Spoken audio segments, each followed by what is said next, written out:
Since March, when the quarantine was imposed on us, let's call spade a spade, we have been living in fear.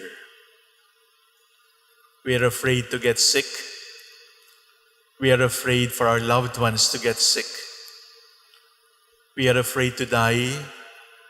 And more than that, we are afraid to die alone. And until now, the fear is still there because the cure is not yet there. The vaccine is not yet there.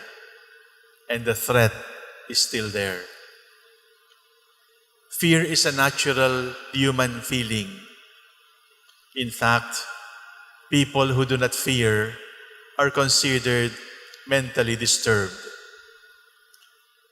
Not all fears are bad, because some fears help us. Not all fears paralyze us, because there are many fears that we need in order to live, in order to survive. Where does fear come from?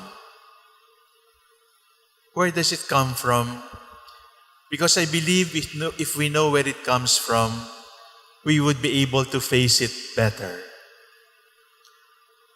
The fear of death, the fear of sickness, the fear of failing, the fear of being cheated, the fear of being ridiculed, the fear of being despised, the fear of being unloved, the fear of being aged, the fear of being forgotten, the fear of being maligned, the fear of being jailed. Where do all these fears bring us? All these fears are fruits of one tree, and the tree is called the tree of loneliness. Loneliness. The root of all our fears is we are afraid to be isolated. And the fruit of being isolated is loneliness. We are already lonely, and we don't like to be more lonely. We are already reaching out. We already we already know the feeling of being alone, and we don't like more of it. When you don't succeed, you might feel alienated. When you are defeated, when you are ridiculed, when you are forgotten, when you are maligned, when you are bashed, when you are unloved, all of that goes to the bottom line. It is lonely not to succeed. It is lonely to be forgotten. It is lonely to be cheated. It is lonely to be dying alone. It is lonely to get sick. Brothers and sisters, that is where it comes from. Loneliness. And this loneliness has affected not only us ordinary mortals. This loneliness has also affected leaders. It has also affected teachers. It has also affected many of those whom we consider role models for us. Fathers, mothers, they know loneliness. And then what happens? Because of fear of greater loneliness, then we just keep quiet. We don't win battles anymore. We run away. We don't like to speak anymore because we are afraid that we will be unloved, that we will cause a revolution. We are afraid that when things get worse, God will not be with us. We are afraid of being lonely and more lonely. And what is the antidote to this fear? What is the antidote to loneliness? The second L for today is love. And the summary of love is in the 23rd Psalm. Even if I walk in the valley of darkness, I fear no evil, for you are with me. The truth, my dear brothers and sisters, is God loves me. And because God loves me, I am not alone. There is a significant person who loves me. And because God loves me, I can love Him back. And because God loves me, I can love many more. Loneliness is cured by love, not self-love, because self-love is a contradiction. Loneliness is cured by love. We are loved by God, and we are capable of loving. And when we are able to live for somebody, and somebody considers us precious and important, somebody misses us and we miss somebody, then we are not lonely anymore because we have learned love. Love is the antidote to our loneliness. That is why the scriptures say, love conquers all fears. It is not the romantic love. It is love that is living for others. It is to be loved because somebody is willing to live for me. Our fears come from the tree of loneliness. And the loneliness is remedied by love. And when we love, what happens? Please be reminded, my dear brothers and sisters, that there is a big difference between successful and fruitful.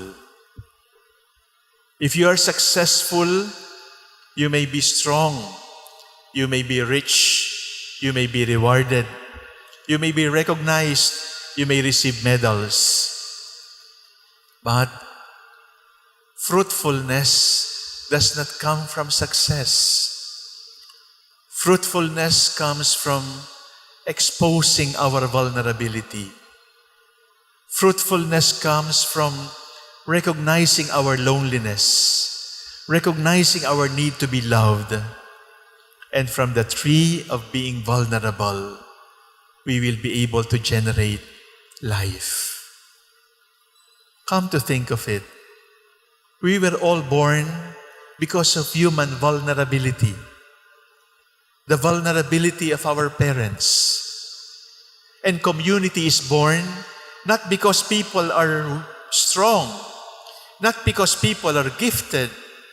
Community is built because people expose their woundedness. In our woundedness, we become compassionate with one another. Friendship is not born from strength. You grow deeper in friendship when you expose each other's weaknesses, faults, wrinkles, vulnerabilities, the wounds of my past, the wounds that still bleed now. When we expose them to our friends, our friendship becomes deeper, and our friendship generates life. There it is, my dear brothers and sisters. 3 L's for today. Fear comes from the tree that is called loneliness. And we all know it. I don't like to be lonely. I'm already lonely. I cannot take more loneliness. The antidote to loneliness is to allow God to love you and to share the love that you have received with others. And the fruit of exposing our fears, the fruit of talking about our weaknesses, the fruit of talking about our anxieties, to admit that I am not a superman, I am not a superwoman, I am not a super friend, I am wounded and I am still wounding, I have been bruised and I have bruised others, and I am defective. And when that vulnerability is exposed, we will be able to reap the fruits of life. Loneliness, love, and life. In the midst of COVID-19, in the midst of the threat of infection, of sickness, and lonely death, the Lord tells us, do not be afraid. I am with you. Do not solve COVID-19 by a vaccine. Solve it with me. I will fight the battle with you and for you. Just trust. The problem of courage is a problem of trust. And the problem of fear is really a problem of faith. So today we ask the Lord, Lord, increase our faith. Increase our love. Make us instruments of life.